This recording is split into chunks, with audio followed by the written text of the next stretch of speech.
굿모닝 마켓입니다. 뉴욕 증시는 전반적으로 관세 불확실성이 계속되는 가운데 파월 의장의 해임 소식까지 나오면서 오늘 혼조세로 마감했습니다.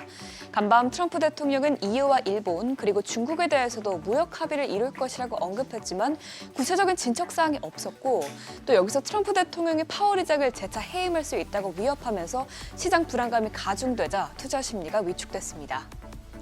마감 상황 보면 다우지수는 특히 유나이티드 헬스가 부진한 실적을 공개하면서 폭락하자 오늘 1.33% 떨어지면서 3대 지수 중 가장 많이 밀렸고요. 나스닥 지수도 오늘 0.13% 내렸습니다. 반면에 S&P 500 지수는 오늘 소폭 상승으로 마감했습니다. 빅테크 기업들은 오늘도 대부분 하락세를 이어갔습니다. 애플만 홀로 1% 넘게 뛰었는데요. 이날 증권사 에버코어가 무역 전쟁에도 애플은 이를 방어할 수 있다면서 목표가를 $250로 그대로 유지하자 상승했습니다. 반면에 엔비디아는 대중 수출 제한 조치로 오늘도 3% 가까이 빠졌고요. 또 알파벳은 반독점 재판에 또 졌다는 보도에 오늘 1.38% 내렸습니다. 시청 6위부터도 보면 오늘 주목할 만한 기업은 일라이릴리였죠. 일라이릴리는 세계 최초로 먹는 알약 형태의 비만 치료제 3상 임상이 성공적이었다고 밝히면서 주가가 14% 넘게 폭등했는데요. 이로 인해 시총 순위도 9위로 올라왔습니다. 또 그 밖에 오늘도 브로드컴은 반도체주가 약세를 보이면서 2% 넘게 떨어졌고요. 테슬라는 고관세로 인해서 사이버트럭 생산 목표를 축소하고 일부 근로자도 해고했다는 소식에 오늘 소폭 하락세를 보였습니다. 오늘 시장에서 가장 이슈가 됐던 것 중 하나는 트럼프 대통령의 파월 의장 해임 발언이었습니다. 어제 관세에 대해서 비판한 파월 의장의 트럼프 대통령이 지금이라도 금리를 인하해야 한다라면서 파월 의장을 물러나야 한다고 했습니다. 트럼프 대통령이 이렇게 파월의 해임을 노골적으로 요구한 것은 이번이 처음인데요. 심지어 파월 의장이 후임을 정하고 있다는 소식도 나오면서 채권 시장이 흔들리는 등 오늘 시장에 혼선을 빚었습니다. 다만 논란이 커지자 스콧 베스트 미 재무장관은 파월 의장을 해임하면 금융시장이 불안정해질 수 있다고 경고하기도 했는데요. 이 같은 발언이 나온 후 시장은 낙폭을 축소하는 모습을 보였습니다. 이런 가운데 존 윌리엄스 뉴욕 연은 총재도 어제 파월 의장이 발언한 것과 비슷한 기조의 입장을 내놨습니다.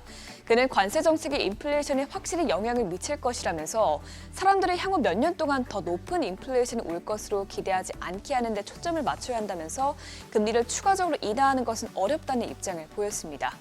파월 의장에 이어서 연준 내 2인자인 윌리엄스 총재의 발언까지 보면 대체로 의원들은 관세로 인한 부정적인 여파에 주목하고 있고 또 금리를 당분간은 내리기 어렵다는 점에 동의하고 있다는 것으로 보입니다. 이어서 오늘 나온 지표도 보면 어제에 이어서 미국의 제조업 지수가 위축세를 보이고 있다는 데이터가 공개됐습니다.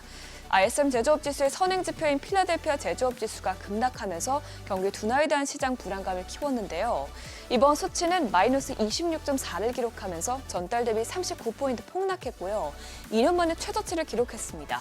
또 세부적인 수치도 보면 특히 신규 주문 지수가 마이너스 34.1을 기록한 것으로 나왔고요. 고용 수치도 전달 대비 크게 하락하면서 고용 여건도 좋지 않다는 것을 나타냈습니다. 특히나 주당 평균 근무 시간이 급격히 감소한 것으로 나왔는데 이는 기업들이 해고를 본격적으로 늘리기 전에 근무 시간을 먼저 단축하고 있음을 뜻합니다. 또 실업수당 청구 건수는 몇 주째 제자리 걸음을 걷고 있습니다. 지난주에 새롭게 실업수당을 청구한 수는 21만 5천 건으로 나오면서 2개월 만에 최저치까지 떨어졌는데요. 반면에 계속 실업수당 신청 건수는 188만 5천 건으로 나오면서 전주 대비 4만 1천 건 증가했습니다. 물론 아직까지 고용시장이 견조해 보이긴 하지만 이번 지표는 여전히 채용도 또 해고도 적은 상황이라는 것을 보여줬습니다. 미국의 주택시장은 2월에 악천후 영향이 해소되면서 반짝 증가한 후 다시 위축세로 돌아선 것으로 나타났습니다. 미국의 주택 착공 건수는 132만 4천 채로 나오면서 전달 수정치 대비해서 11% 넘게 감소했는데요. 미국의 모기지 금리가 몇 달째 7% 부근에서 움직이면서 주택 수요가 낮게 나온 것으로 평가되고 있습니다. 반면에 주택 착공 건수의 선행 지표인 건축 허가 건수는 전달 대비 상승했는데 이 상승세가 실제 착공으로 이어질지는 지켜봐야겠습니다. 오늘 조기 폐장한 국채 수익률은 큰 폭으로 뛰었습니다. 특히 장기물 위주로 상승했는데요. 간밤 신규 데이터들이 성장 둔화를 가리켰지만 트럼프의 발언으로 상승세가 가팔라졌습니다. 이에 따라서 10년물 국채 수익률은 0.05%포인트, 30년물 국채 수익률은 0.06%포인트 올랐습니다.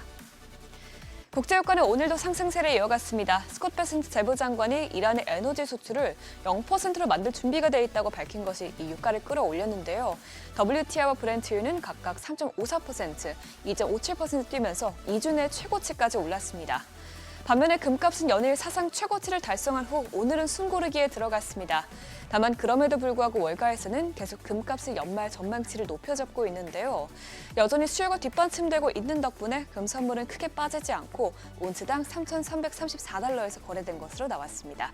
굿모닝 마켓이었습니다.